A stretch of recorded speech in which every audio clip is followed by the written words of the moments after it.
I met my husband at a dive bar in Austin, Texas. It was 2014, and I was 23 years old, with a marketing degree and a mountain of student debt. He was behind the bar, not the owner, just a guy working the late shift pouring whiskey for lonely people. I was one of those lonely people that night. My roommate had bailed on me, and I didn't want to sit in my studio apartment staring at the ceiling, so I walked to the Rusty Spur and ordered a gin and tonic. He made it too strong, and I made a face.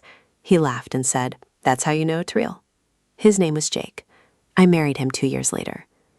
Jake was the kind of man who made you feel like the only person in the world. He remembered small things, how I took my coffee, the name of my childhood dog, the date of my first job interview. He had this way of looking at me like I was a miracle. His eyes were green and deep, and when he smiled, the whole room softened. We built a life together, slowly at first, then all at once. I started a small social media consulting business out of our spare bedroom. Jake kept bartending, but he helped me after his shifts. He would come home at 2 a.m. and sit with me while I built client decks. He would read over my proposals and mark them up with a red pen. He believed in me before I believed in myself. The business grew. By 2018, I had 6 employees and an office downtown. By 2020, we had 25 employees and clients across the country. I was working 80-hour weeks and loving every second of it. Jake had stopped bartending by then. He was my operations manager. He handled the contracts and the invoicing and the client communication. We were a team. Everyone said so. Our friends and our family and our employees all said we were the kind of couple people wrote songs about. I believed them. My younger sister Laura lived in Dallas. She was 2 years younger than me, and she had never really found her footing. She bounced between retail jobs and unstable relationships and short-term apartments. Our mom, Helen, worried about her constantly. I worried about her too, but I was busy. I sent Laura money when she asked. I paid her security deposit twice. I bought her a reliable used car when hers broke down for the 5th time. I never kept track because she was my sister, and that is what family does. In 2021, my mom called me with an idea. Laura needed a fresh start. She wanted to move to Austin and work for my company. Just part-time, just answering phones and scheduling meetings. Something easy to get her back on her feet. I said yes without hesitation. Laura was smart and sweet when she wanted to be. She had this way of making people feel comfortable. I thought she would be good for the office culture. I thought it would be good for her to have purpose and structure and people who believed in her. Laura started in May of 2021. She was shy at first. She stayed in her corner cubicle and kept her head down. But within a few months, she came out of her shell. She started joining team lunches. She started cracking jokes in meetings. Clients liked her warm, easy energy. I was proud of her. I was proud of myself for giving her this chance. My mom called me every Sunday to thank me. "You saved your sister," she said. "You are such a good person." I felt like a good person. That was my mistake. By 2022, my company was valued at just under $5 million. We were on track to double our revenue that year. I had built this thing from nothing, from a spare bedroom and a laptop and a dream I was too stubborn to let die. Jake and I talked about buying a house. We talked about having kids. We talked about the future like it was a solid thing we could hold in our hands. I was 31 years old, and I had never been happier. Laura started dating a man named Chris that summer. He worked in tech sales and drove a Tesla and wore expensive sneakers. I met him once at a barbecue at my house. He seemed fine, polite enough, good hair, nothing special. Laura was smitten. She talked about him constantly. She brought him to office events. She brought him to family dinners. I was happy for her. I was distracted by the business. The business was everything to me, and I thought everyone around me wanted the same thing I wanted. Jake started changing in small ways. He was quieter at dinner. He stopped helping me review the financial reports. He went to bed earlier and woke up later. I asked him if something was wrong. He said he was just tired. I believed him because I wanted to believe him. I did not have the capacity to look closely at my marriage. I was too busy building something I thought would protect us all. In October of 2022, I went on a business trip to New York. I was gone for 4 days. When I came back, the office felt different. People were looking at me funny. Not hostile, just careful, like they knew something I did not know. I asked my assistant if everything was okay. She said yes too quickly. I asked my head of sales if anything major had happened while I was gone. He said no too casually. I should have pushed harder. I should have demanded answers. But I was exhausted and grateful to be home, and Jake was waiting for me with a glass of wine and a warm bath, and I let myself relax.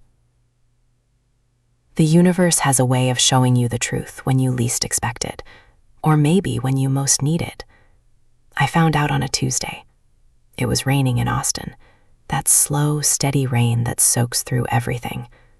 I left my laptop at the office, and I needed to send an email before the end of the day, so I used Jake's computer. His laptop was open on the kitchen table. I opened the browser and started typing.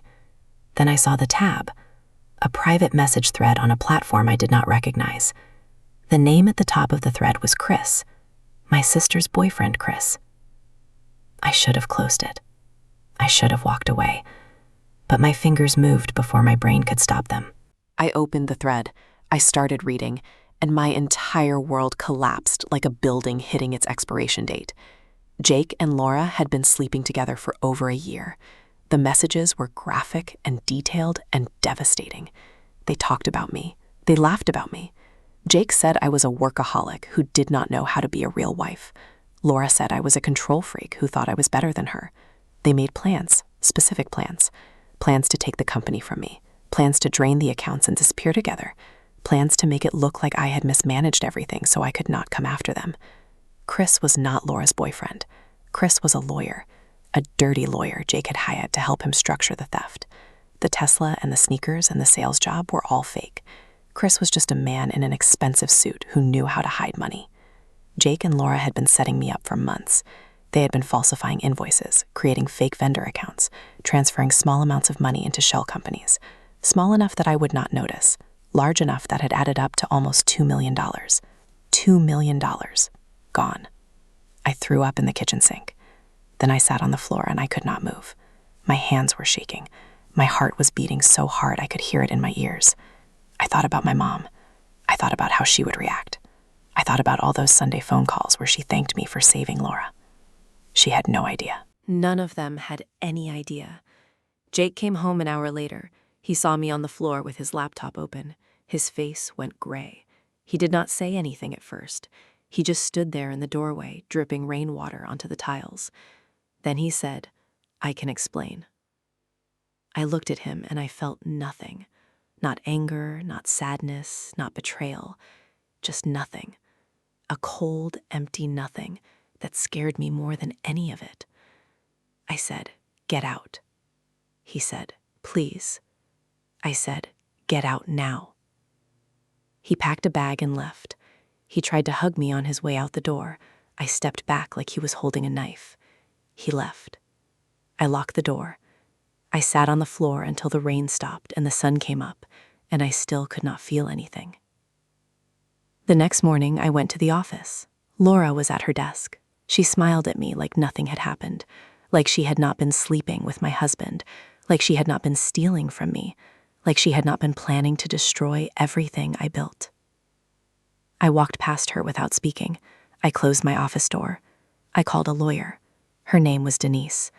She was 62 years old, and she had been practicing corporate law since before I was born. She came recommended by a friend who had been through a nasty divorce. I told Denise everything: the affair, the stolen money, the shell companies, the fake boyfriend lawyer. She listened without interrupting. Then she said, "We have a lot of work to do."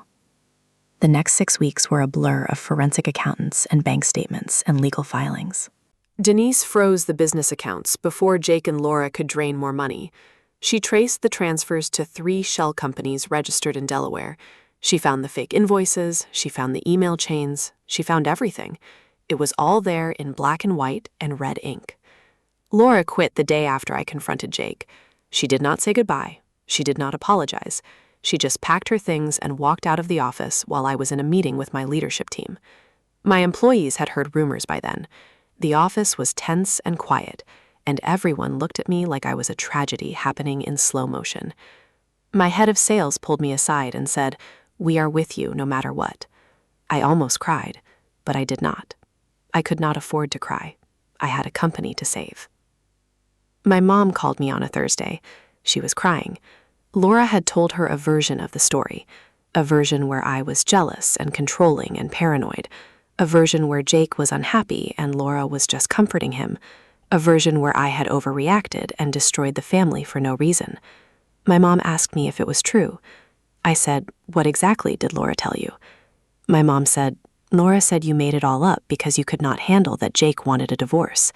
I laughed. I laughed so hard I could not breathe. My mom got angry. She said, "This is not funny. Your sister is devastated. Your husband is heartbroken. You are tearing this family apart." I said, "Mom, I am going to send you something. Read it. Then call me back." I sent her the message thread, all of it, every dirty, disgusting, lying word. I sent her the bank records. I sent her the forensic accounting report. I sent her the legal filings. I sent her everything. She called me back 6 hours later. She was not crying anymore. Her voice was flat and dead, like mine had been on the floor of my kitchen. She said, "I did not know." I said, "I know." She said, "What do you need?" I said, "I need you to believe me." She said, "I do." But believing me and helping me were two different things. My mom could not help me. No money, no power, no influence. She was just a retired schoolteacher living on a fixed income in a small house in the suburbs of Dallas. She could offer me sympathy and Sunday phone calls and nothing else. Laura had already moved back in with her. Laura was sleeping in my childhood bedroom. Laura was eating my mom's food and using my mom's Wi-Fi and crying to my mom about how hard her life was. My mom was stuck in the middle of a war she did not start and could not stop. The legal battle lasted 4 months. Denise was ruthless. She tore through Jake's lies like paper. She deposed Laura and watched her squirm. She deposed Chris, the fake boyfriend lawyer, and he lawyered up immediately. She froze Jake's personal accounts. She got a court order preventing him from leaving the state. She built a case so airtight that even the most sympathetic judge could not ignore it. In the end, Jake and Laura agreed to a settlement. They would return what was left of the stolen money, about $700,000. The rest was gone, spent on hotels and restaurants and a beach house they rented in Mexico for a week while I was in New York. They signed a confession admitting to the fraud. They agreed to never contact me again. Jake signed the divorce papers without a fight. Laura signed a document renouncing any claim to my company or my future earnings. It was over. Or it should have been over. But the thing about betrayal is that it does not end when the papers are signed. It lives inside you. It wakes you up at 3 a.m. with a heart-pounding what if. It makes you question every kind word, every smile, every I love you. It makes you wonder if anyone in your life is real, or if they are all just waiting for the right moment to take what they want and leave you bleeding on the floor. I threw myself back into work. The company had lost almost half its value. Clients had left when they heard about the scandal. Employees had quit. The ones who stayed were loyal and scared and exhausted. I paid them out of my savings. I sold my car. I stopped buying coffee and started brewing it at home. I canceled my gym membership and started running outside. I cut every expense I could find.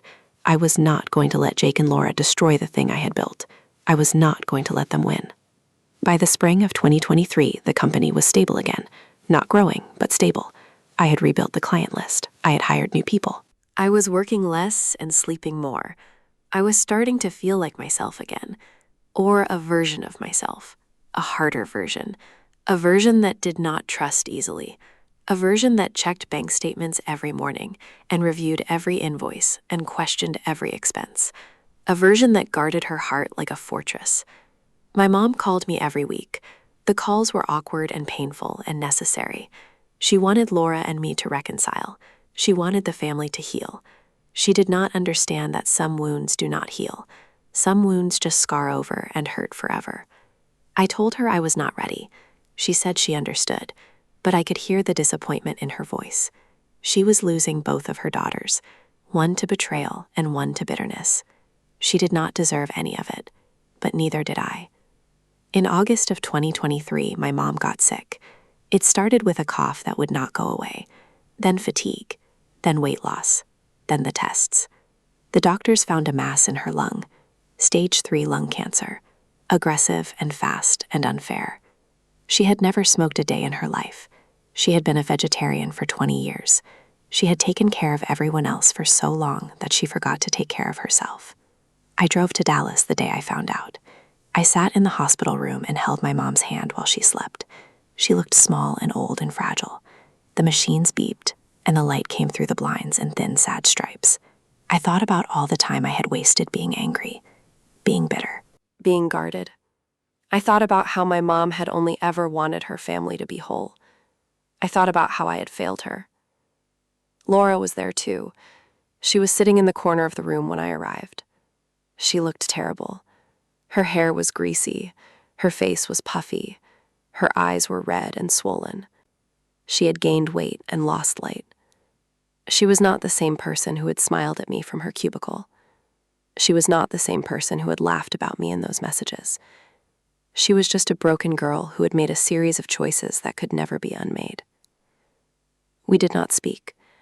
We sat on opposite sides of the room and watched our mom sleep. The silence was heavy and loud and full of everything we could not say. I hated her. I hated her with a deep, pure hatred that surprised me with its intensity. But I also pitied her. She had lost everything too. She had lost her sister. She had lost her boyfriend. She had lost her reputation.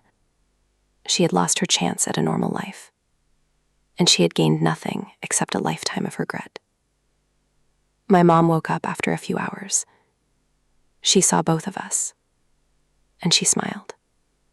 A small, tired smile that broke my heart. She said, "My girls." I said, "I am here, Mom." Laura said, "I am here too."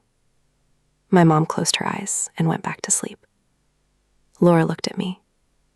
I looked at her. Neither of us spoke. The next 5 months were a nightmare.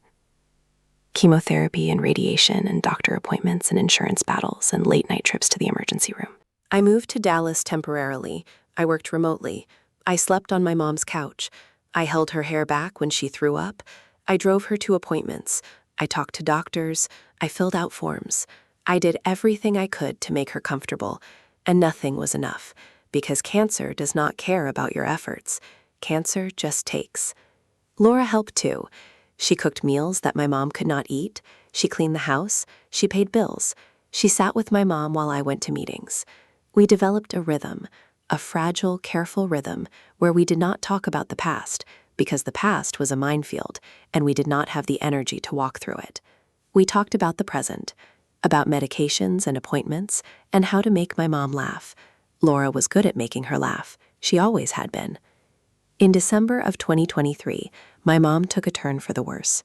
The cancer had spread to her liver, then to her bones. The doctor said there was nothing more they could do. They said we should focus on making her comfortable. They said we should say the things we needed to say while she could still hear them.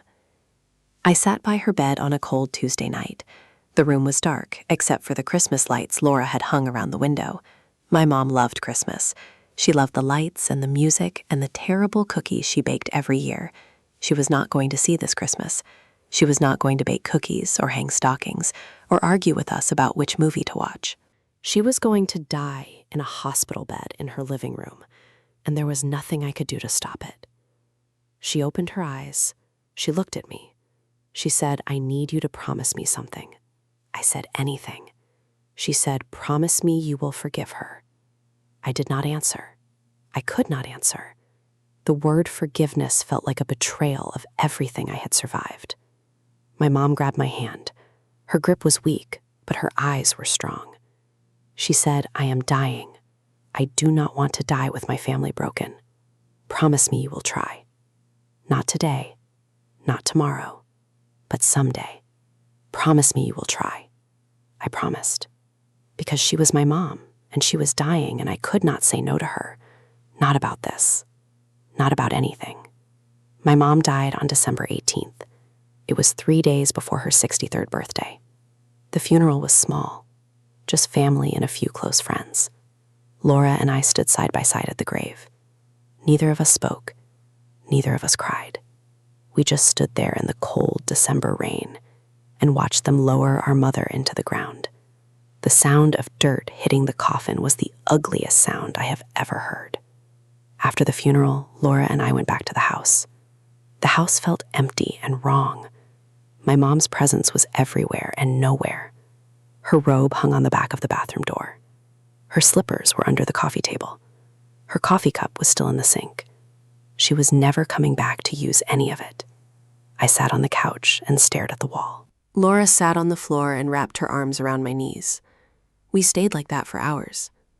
Then Laura spoke. She said, "I am sorry." 2 words.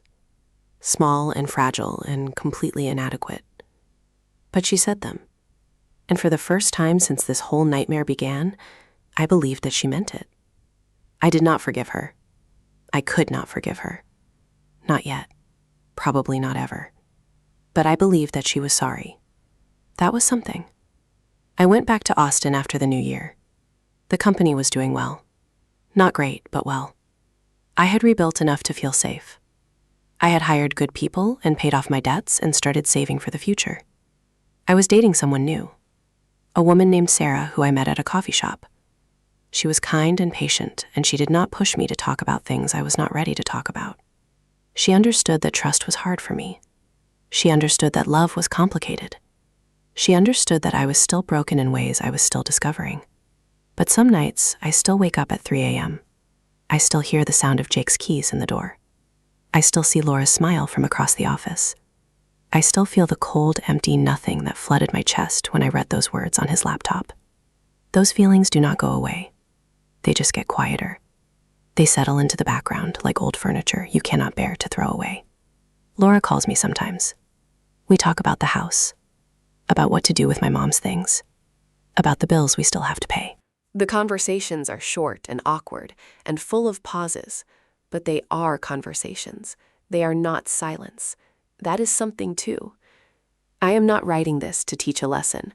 I am not writing this to warn anyone. I am writing this because some stories need to be told, because betrayal and love and grief and forgiveness are all tangled up together, and you cannot untangle them. You can only learn to carry the weight. Jake lives in Florida now. I heard he works at a marina. He sells boats to rich people. He remarried last year, a woman named Kelly, who has no idea what he is capable of. I think about warning her sometimes. Then I remember that it is not my job to save everyone. I can barely save myself. Laura lives in Dallas. She works at a bookstore. She goes to therapy. She sends me birthday cards that I cannot bring myself to open. I keep them in a box under my bed. Someday I will open them. Someday I will read what she wrote. Someday I will call her and we will have a real conversation about everything that happened. But that day is not today. Today I am still building, still healing, still learning to trust the world again. The company is worth $4.8 million now, the same as before. I got back to that number through years of hard work and sleepless nights, and the refusal to give up. When I look at that number, I do not feel pride. I feel relief. I feel vindication. I feel the quiet satisfaction of having survived something that should have destroyed me. My mom gave the business I built to my sister. Not officially, not legally, but she gave it to her in the only way that mattered.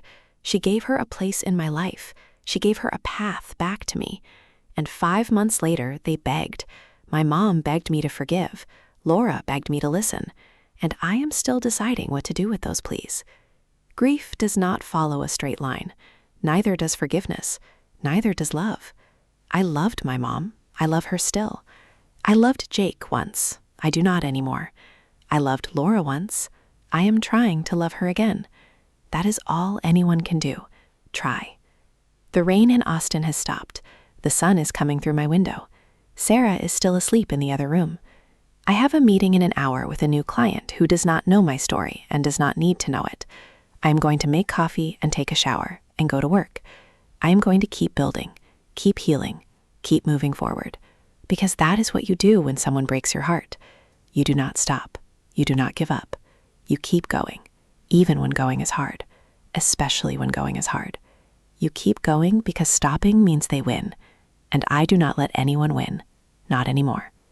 My mom is gone, Jake is gone, the money is back, the company is mine. And Laura is somewhere in Dallas opening a box of books at a store that smells like old paper and new beginnings. Someday I will visit her. Someday I will walk into that store and look her in the eye and say your name without wanting to cry. Someday I will mean it when I say I forgive you. But today is not that day. Today I have coffee to drink and a business to run and a life to live. Today I am enough, just as I am, broken and healing and strong and tired and hopeful and scared. All of it, all at once. That is what survival looks like. It is not pretty, it is not clean, but it is real. And real is the only thing I have left.